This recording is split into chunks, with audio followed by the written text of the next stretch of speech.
A dim parking garage was the moment my life turned sharply away from everything I thought I understood. I saw it tucked behind the front wheel of my sedan, small and dark and magnetic, a device that did not belong to a 62-year-old widow on her way to a simple business trip. A tracker. Attached to my car, placed there the day after my future son-in-law, Mark Ellison, insisted on taking the vehicle in for maintenance to keep me safe. At first I thought it had to be a mistake, something left behind by a mechanic or part of a routine inspection. But as I crouched there in the cold stillness of that garage, watching a soft glow of afternoon light hit the metal frame of my car, an uneasiness settled deep into my chest. There was no version of reality where this device was innocent. I slid it out carefully, turned it over once in my palm, and felt the weight of a truth I could not yet name. Someone wanted to know everywhere I went. Someone had thought I would never notice. But they were wrong. Instead of ripping the tracker off and demanding answers, something steadier and sharper rose within me. A quiet voice that said to wait, watch, and outthink whoever had decided to follow me. So I stood up, placed my purse over my shoulder, and made a choice that would change everything. This was not going to be the story of a helpless woman. This was going to be the story of how I learned exactly who had underestimated me.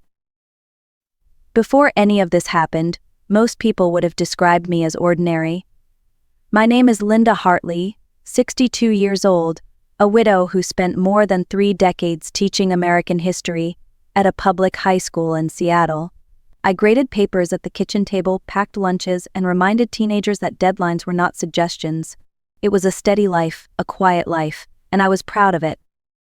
But what almost no one knew was that behind that calm exterior I carried a mind shaped by years of discipline and numbers.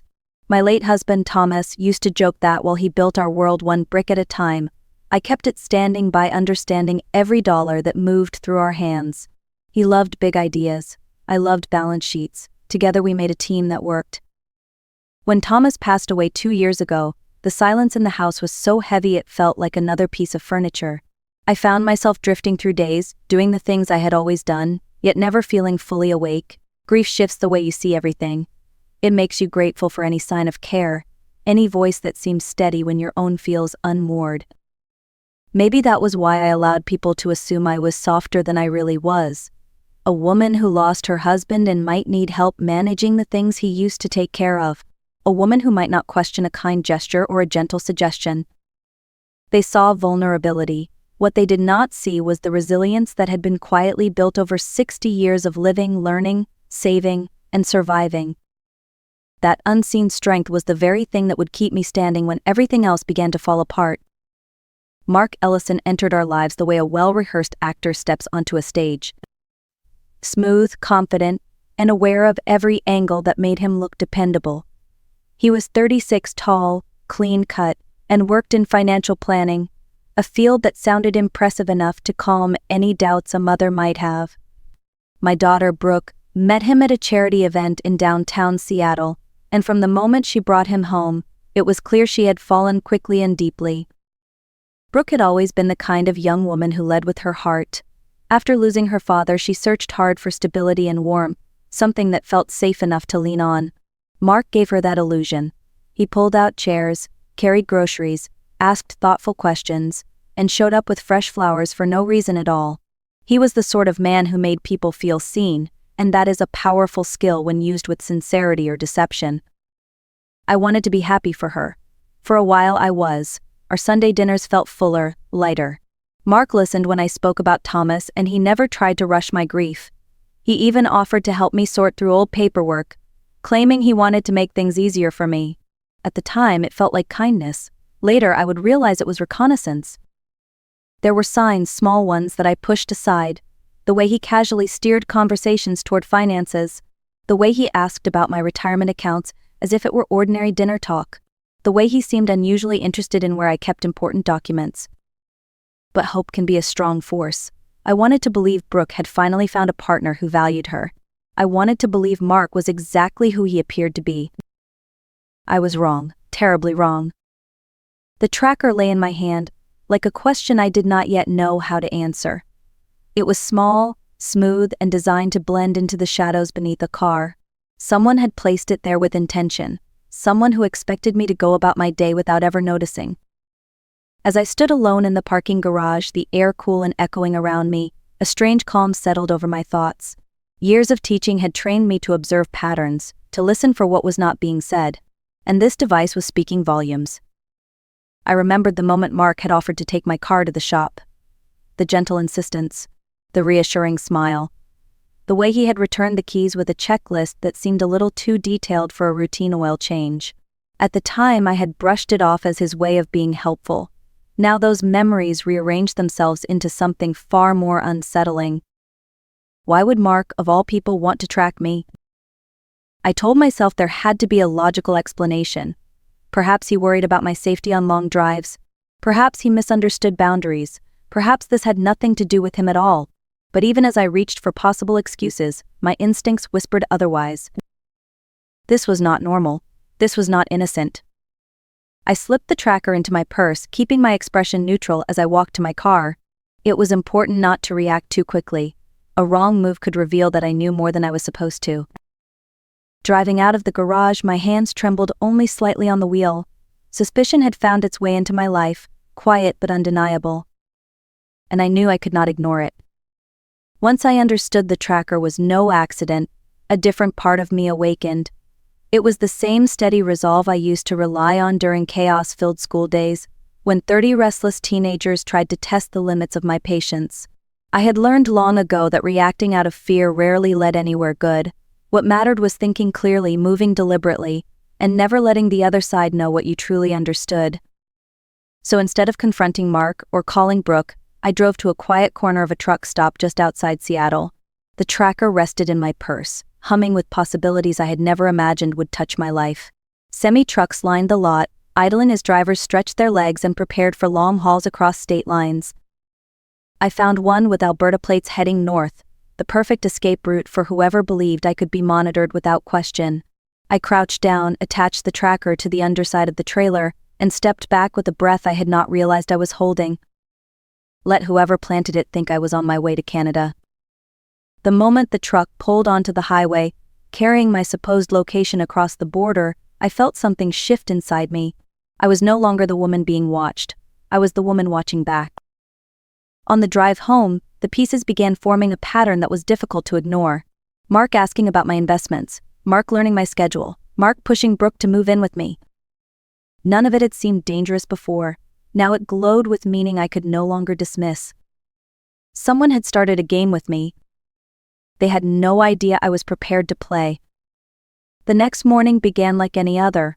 I brewed coffee, opened the curtains to a pale Seattle sky, and tried to steady the thoughts that had followed me through the night. The tracker was gone, carried north by a trucker who would never know he had already saved my life. I expected a day of waiting and watching, a day of quiet vigilance. What I did not expect was the phone call. A number from Alberta lit up my screen. I almost let it ring, assuming it was a wrong number, but something in me paused. When I answered, a calm, authoritative voice introduced himself as Sergeant Daniel Ward with the Royal Canadian Mounted Police. "Ma'am," he said, "we have detained a man at a rest stop outside Calgary. On his person we found a photograph of you, your home address, and detailed notes about your daily movements." For a moment the room around me blurred. I gripped the counter to steady myself. Sergeant Ward continued, "His name is Anthony Reyes. He claims he was hired to stage a kidnapping. He said the plan was to make your disappearance look real, then demand money from your family. According to him, the person who hired him promised a large payment upon completion. He only knows the employer by initials, M.E. The initials echoed in my mind like a warning bell. I asked the sergeant what Reyes had intended to do next. He replied, "He said he was waiting for confirmation that your car had reached the target location. Since it did not, he became suspicious." The truth settled slowly into place. This was not a misunderstanding. This was a plan. And whoever MME was, I already knew him. After the call ended, I stood in my kitchen with the quiet hum of the refrigerator filling the silence. I had just learned that someone intended to make me disappear, and the man hired to do it was now sitting in a Canadian jail cell. Fear was still there, but it no longer controlled me. Instead, a clear purpose rose to the surface. If someone had targeted me, then someone could be exposed. So I began assembling my own team. My first call was to Henry Cole, the accountant who had helped Thomas and me manage our finances for nearly 20 years. Henry was meticulous, a man who could spot a misplaced decimal from across the room. When I told him that I suspected someone had been meddling with my accounts, his voice sharpened. "Linda, give me a few hours. I will look at every statement from the last 3 years." Next, I contacted attorney Marissa Doyle, a woman whose calm confidence could steady even the most chaotic situation. I explained the tracker, the call from Alberta, and the initials ME. Marissa did not gasp or express shock. Instead, she said, "Linda, if someone is trying to manipulate your finances or your safety, we will find them. I will begin with a background check on Mark Ellison." The last call I made was to Sam Calder, a private investigator and former FBI field agent. Sam had a quiet way of reading between the lines. When I told him that someone had planted a tracker on my car, he did not hesitate. "I will follow him, Linda. I will watch everything he does. No one will know." By noon, 3 professionals were digging into the pieces of my life that I had always assumed were safe. Every hour they worked brought new clarity. Every report confirmed an unsettling truth. Someone had not only planned to take my freedom, they had already begun taking my money. And the initials ME were starting to look less like a mystery and more like a name I wished I had never let into my home. By the next afternoon, the pieces that Henry, Marissa, and Sam uncovered no longer formed a puzzle. They formed a confession, not spoken aloud, but written clearly in patterns of withdrawal, false identities, and a trail of ruined lives stretching across several states. Henry called first. His tone was measured, but the words carried weight. "Linda, someone has been moving money out of your accounts for nearly a year. Small withdrawals, time to blend in with your regular expenses. The total is just under $30,000. Whoever did this knew your spending habits intimately." I thanked him, though my heart tightened. There was only one person who had recently taken such an interest in my records. One person who had insisted on helping me sort through old files. Marissa called next. Her voice was calm, but her words cut sharply. "Linda, Mark Ellison is not who he claims to be. His real name appears to be Miles Easton. He has used at least 3 identities over the past decade. He was dismissed from 2 financial firms for questionable interactions with older clients. Several civil complaints were filed, but none went to trial." I closed my eyes, letting the truth settle in. Miles, not Mark. A man with no past that could be verified, no friends from childhood, no family to speak of. A man who reinvented himself whenever the consequences grew too close. Then Sam delivered the final blow. "Linda, I followed him to a storage facility on the edge of the city. Inside his unit were boxes of financial statements, copies of identification documents, and files belonging to several women older than you. Based on what I saw, you are not his first target. You are at least the 5th. 5th. The word echoed. 4 other women had trusted him before me. 4 had watched their savings disappear while he smiled and pretended to care. In that moment, the fear I had been carrying transformed into something steadier, colder, and far more certain. I knew exactly who Miles Easton was, and now I knew what he had done. I spent the rest of that day preparing for a conversation I knew would mark a dividing line in my life. There would be the world before the truth and the world after it. What I needed most was clarity, and what Brooke deserved was honesty. So I called her and suggested a quiet dinner at my home, just the 3 of us. She sounded delighted. Miles, still going by Mark, accepted without hesitation. I roasted chicken, set the table with the china Thomas had given me on our 10th anniversary, and tried to steady the tremor beneath my ribs. This was my home, my table, my life. I refused to let fear claim any of it. Brooke arrived first, full of warmth and excitement, telling me about floral arrangements and guest lists. I listened, nodding, letting her enjoy a few moments of innocence before everything changed. When Miles stepped through the door, he wore the same polished smile he always carried, the one that had fooled all of us for so long. Dinner began peacefully. We talked about work, wedding plans, and the weather turning colder. I waited until dessert plates were cleared and Brooke moved to the sink to rinse the dishes. Then I set my glass down and looked directly at the man who had mapped out my life with the intent to steal it. "Mark," I said quietly, "why did you put a tracker on my car?" His smile faltered, then returned with a gentler expression, as if he believed he could talk his way out of anything. "Linda, I think you may be mistaken." I stood, walked to the sideboard, and returned with the photographs I had taken of the device. I placed them in front of him, Then I set down the printed report from Sergeant Ward in Alberta. On top of that, I placed Henry's findings. Finally, I added the list of aliases Marissa uncovered. Brooke turned, confused. "Mom, what is all this?"